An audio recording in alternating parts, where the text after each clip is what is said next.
Seguindo aqui para o profeta Obadias, a partir da obra de Valtair Miranda, Fundamentos da Teologia Bíblica, nós temos a queixa contra Edom. Mesmo com o exílio dos principais líderes do povo de Deus, os que ficaram na terra ainda não se viram órfãos da revelação de Deus.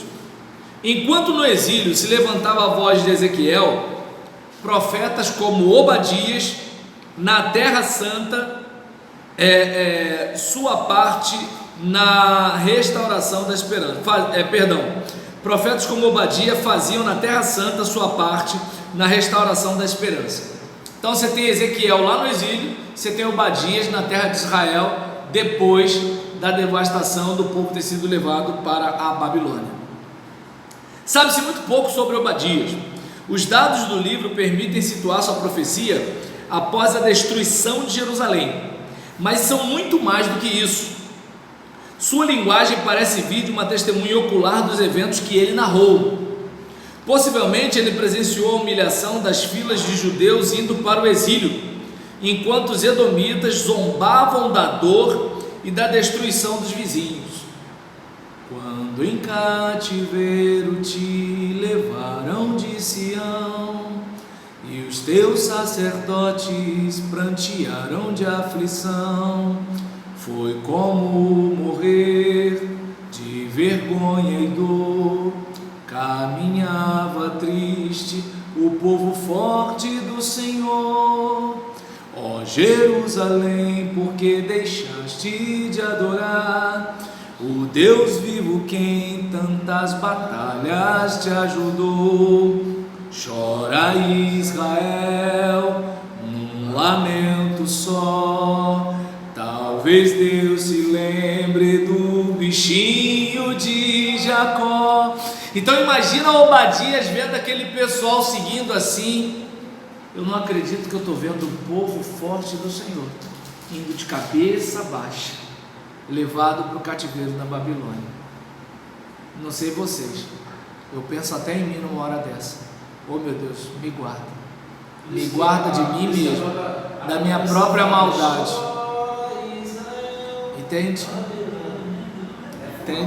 Então, e o que acontece? Nesse momento, Edom está fazendo o quê? Alá, olha lá o povo de Deus. Aí é que está a questão, já viu? Quando uma pessoa tropeça, aí fica todo mundo comentando, tá sabendo? É uma alegria dos infernos um negócio desse, né?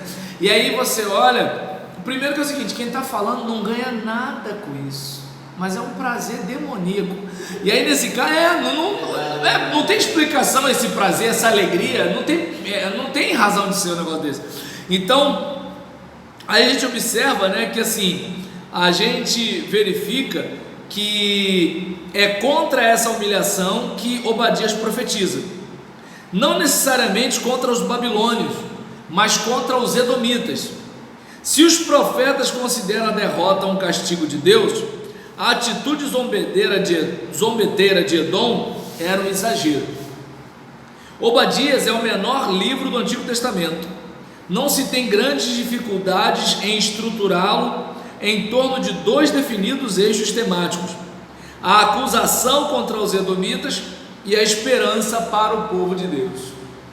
Clama ao teu Deus, Ele te ouvirá, do inimigo te libertará. E aí nisso ele afirma a certeza de que Deus não abandonará o seu povo e que a aliança não pode ser desfeita. Além disso, os povos que participaram da humilhação de Judá também receberão o castigo justo no dia do Senhor.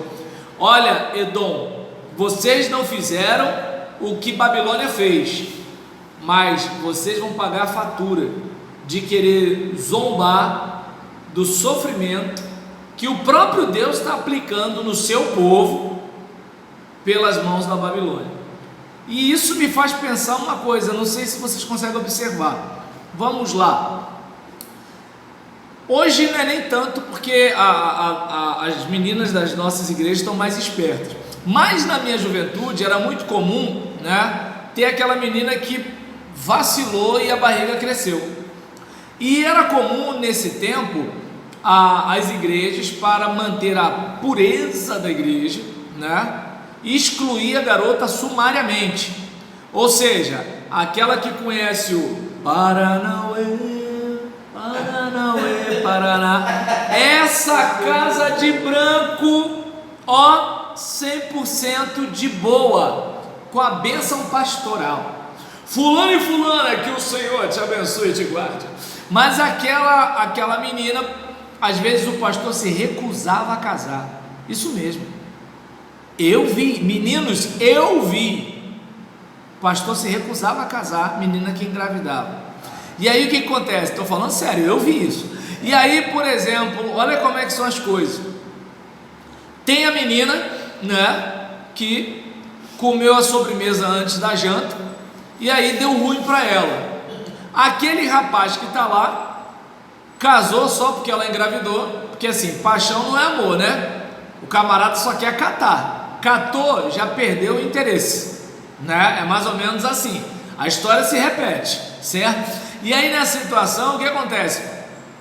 Casou, porque tinha que casar, passa coisa de uns 3 anos mais ou menos, às vezes menos, né? Às vezes menos, vem a separação, e como a criança fica no bucho da menina, é ela que vai tocar o barco, né? E ele vai arrumar outra família, e depois dizer que nunca conheceu uma mulher tão especial, né? Mas tudo bem.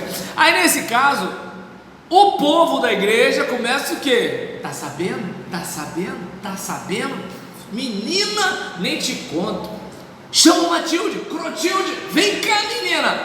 Não sabe da maior, rapaz. Tu perdeu a sessão domingo, perdeu o culto. Ah, tu tinha que estar lá, rapaz, né? E aí, olha como é que são as coisas. Olha só. Aí pensa bem. Aquele rapaz pecou, a fatura dele chegou. Aquela menina pecou, quer dizer, hoje o pessoal diz que transar sem casar não é mais pecado, né? Mas naquele tempo, né, a menina pecou, a fatura chegou. Pelo que eu observo aqui, com a sentença contra Edom, a galera que fica no fuxico gospel também tem uma fatura para pagar. A galera que está zoando o irmão que foi traído e perdoou a esposa, entende? A galera que, por exemplo, está malhando o fulano de tal, a galera que está conversando, né, no telefone, caçoando, tá dando para entender? Pelo que eu estou percebendo aqui, observa bem a sentença contra Edom. Deixa Deus disciplinar seus filhos, não se mete nisso. Pelo contrário, toma conta da sua vida, porque o fulano tem a fatura dele, você tem a sua. E se você ficar zoando, por exemplo, não sei vocês, eu sou do tempo de que criança apanhava, né? E eu lembro que eu lembro que assim, eu já apanhei só porque ri, só por rir da minha irmã apanhar. Ué, o couro tá comendo, e o pior que é o seguinte, não era por mal. Sabe quando você ri de nervoso? Era mais ou menos isso. O couro tá comendo, eu não aguentava, eu vendo lá, pá, aí a nega pulando, e levo, eu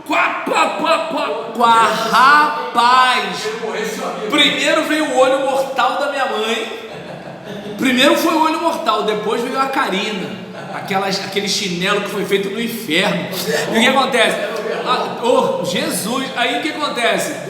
É mais ou menos isso, ou seja, Deus está punindo a sua nação, o seu povo, e aí Edom está zombando de Deus disciplinar o seu povo. Ah, é, Edom? O canhão vai virar para o teu lado, é só aguardar. Entendeu? Continuando aqui, Obadias, na sua queixa contra Edom, a gente observa que Obadias é o menor livro do Antigo Testamento. Não se tem grandes dificuldades de estruturá-lo em torno de 2 definidos eixos temáticos: a acusação contra Edomitas e esperança para o povo de Deus. Ele afirma a certeza de que Deus não abandonará o seu povo e que a aliança não pode ser desfeita. Além disso, os povos que participaram da humilhação de Judá também receberão castigo justo no dia do Senhor. O conceito de dia do Senhor, já anteriormente levantado, voltou a ser mencionado.